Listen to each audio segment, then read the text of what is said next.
Hello, everybody. My name's Anne Toomey, and I'm from the Royal College of Art, and I'm the head of the Textiles Programme. I'm going to give a talk to you. My presentation is called Near Couture, and I'm just going to share my screen with you, so bear with me while I just open the talk for you.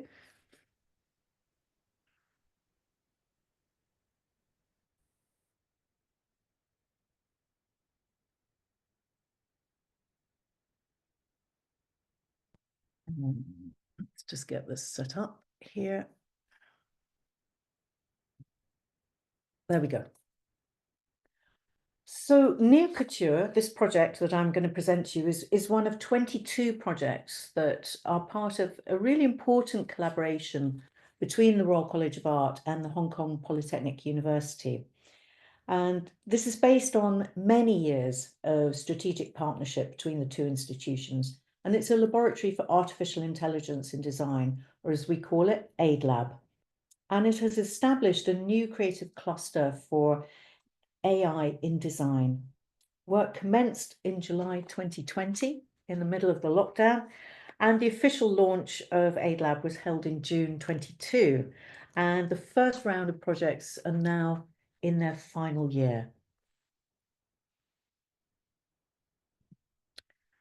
So the project I'm going to show you is one of these 22 projects, Near Couture, and it aims to incorporate haute couture values with digital craftsmanship in fashion and textiles practice. And in particular, we're focusing on the bespoke hand skills of embroidery. This will inform the development of user-centered digital tools, focusing on material manipulation, collaboration, and bespoke craftsmanship. The broader goal is to explore how AI and digital tools can enrich artisanal practices in this field. Now, haute couture offers a unique position from which to examine this.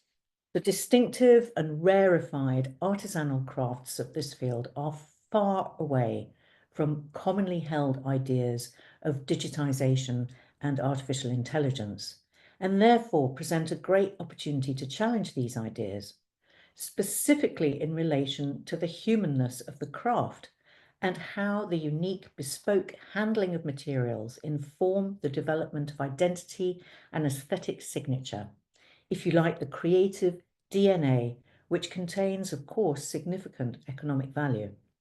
We ask how this translates into a digital domain as we start to codify aesthetic traits. We envisage the development of digital tools that are unique to these disciplines and that they can pick up the nuances of how physical tools in this domain are currently used. We aim to go beyond the HCI elements of the project and harness these tools with AI to support uniqueness, creative identities, authenticity, and creative authorship.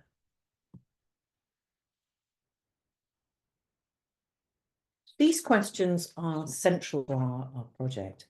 So specific data from fashion and textiles practitioners is minimal in computational form. So is there a need to build data capture methodologies?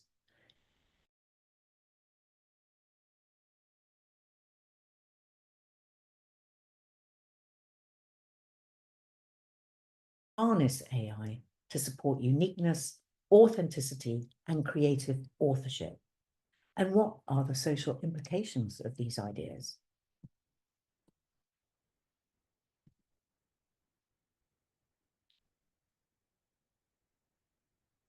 In an era where the number of specialized craftspeople is declining, our goal is to develop digital learning tools for fashion and textiles. These tools will help preserve and broaden access to traditional methods of haute couture craftsmanship. At the heart of this project is a user-centered digital platform designed to provide access to the training and knowledge exchange needed for haute couture hand embroidery. Additionally, we are investigating how AI tools could enhance this digital craft learning environment.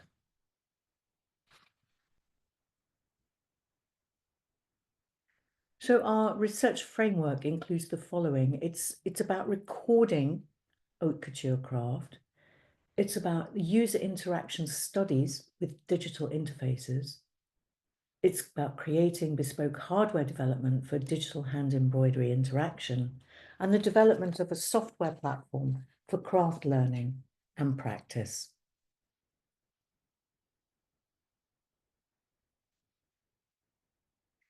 The project is driven by research with industry professionals and early stage fashion and textile practitioners.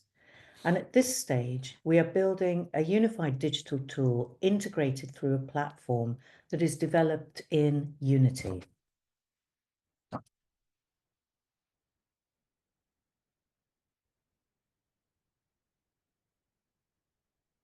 And we're advancing the integration of digital tools in couture craftsmanship by combining traditional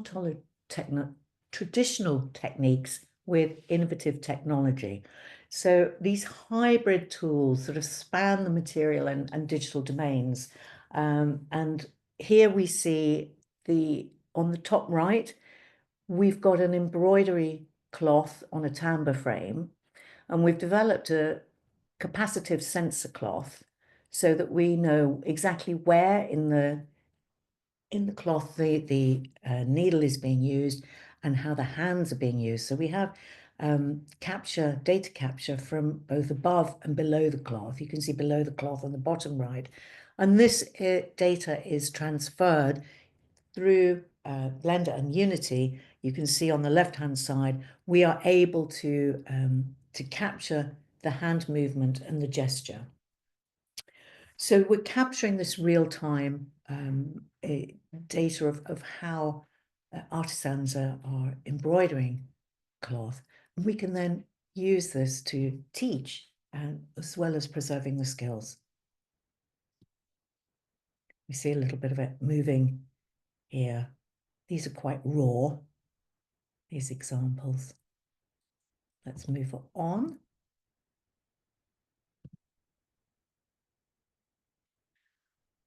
So this is the pilot embroidery system, if you like. So on the right-hand side, we've got the gesture recognition and coaching track, and we will have, which I won't really be demonstrating to you quite so much today, is a creative track whereby you can draw your embroidery pattern, and using large language models, we can advise on different embroidery types and techniques, and also some of the historical information about embroidery. So it's a way to learn about embroidery archives, as well as understanding how you could convert this and how you could create this with hand embroidery.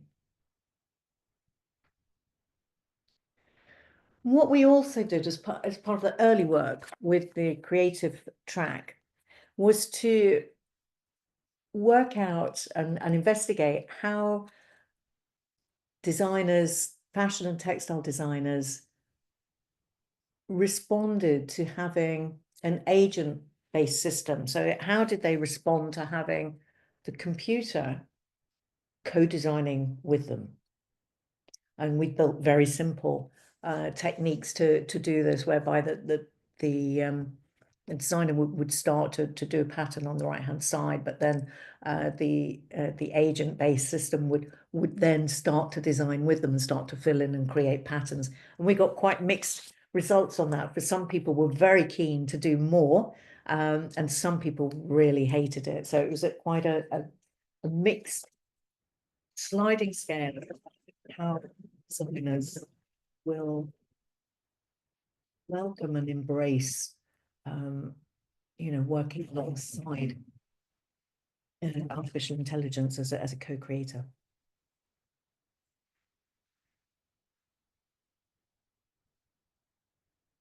So these patterns here, that shows you how they are sort of analysed and how they will give you information on stuff.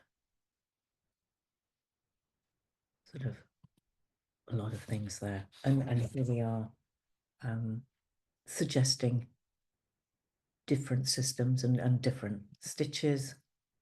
And then this is the gesture recognition which you saw as parts. So all those 3 different functions come together in the system.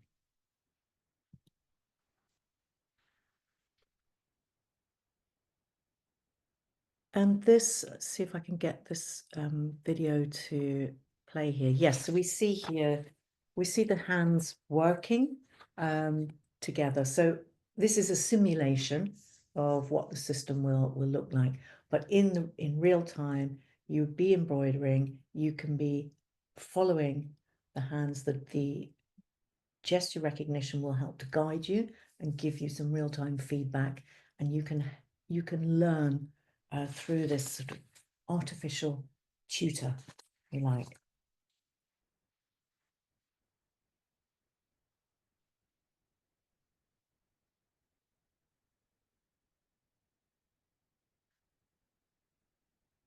So we tested, really in the early days, we tested the early system prototypes with an Oakture embroidery atelier based in Paris called Bac Mollinet.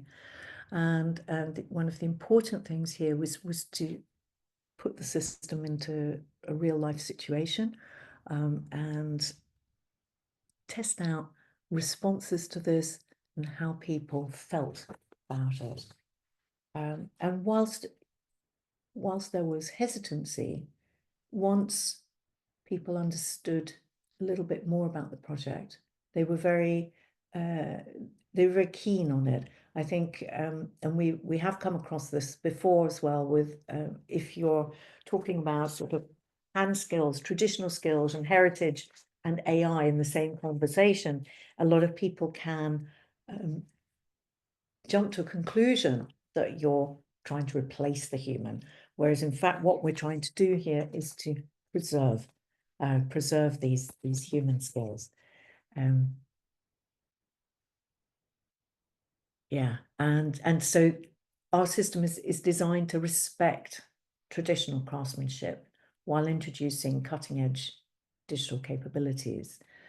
And the techne of this new technology, this neocraft of artificial intelligence, it smashes against this very intuition of what an artisan needs or imagines when initiating or prototyping. So going back to what I said right at the start, you know, they're really at opposing sides, which makes it a very interesting space to challenge artificial intelligence and to start to explore collaboratively with a team on how that might interact with creativity and designers. Yeah, I think it's important to say that the Oakture artisans, we interviewed them and they referred very much to the human experience in their feedback. And they were critical in understanding the potential of the technological integration within their highly skilled practice, at least to begin with. They describe haute couture as vraiment pure, which means truly pure, where their manual intelligence is intuitive and unique, and the craftsmanship is set in a community and an environment of learning. So in understanding haute couture embroidery, we find that humanness and rarity and time are deep values that are embedded in the union of design and its culture, and we have to consider the humanness of the craft. We realise and acknowledge that we've made real baby steps into this complex and nuanced field, and the complexity of the atelier as a system needs much more analysis and consideration.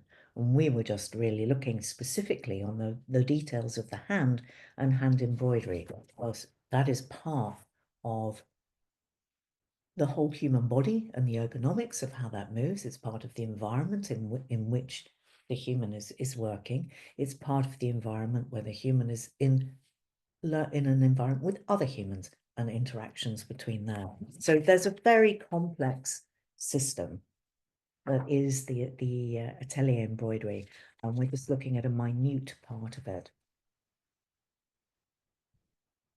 And there's no doubt that the fashion industry can use the expediency of AI successfully. And the integration of AI and digital technologies in fashion and textiles creative practice poses crucial questions about how we value creativity, uniqueness, and rarity in a digital age. As we transition into the era of Fashion 4.0, the penetration of AI could destabilize these hierarchical frameworks that we have. And so we're looking and suggesting a fluid, fuzzy framework of interchangeable relationships and collaborations between human, machine, and material without hierarchy. And this shift from the designer as an isolated creator to one engaged in a fluid, interdisciplinary community necessitates rethinking existing hierarchical norms. And therefore, we consider how AI could serve as a creative prothesis, augmenting human limitations and enriching aesthetic and expressive possibilities.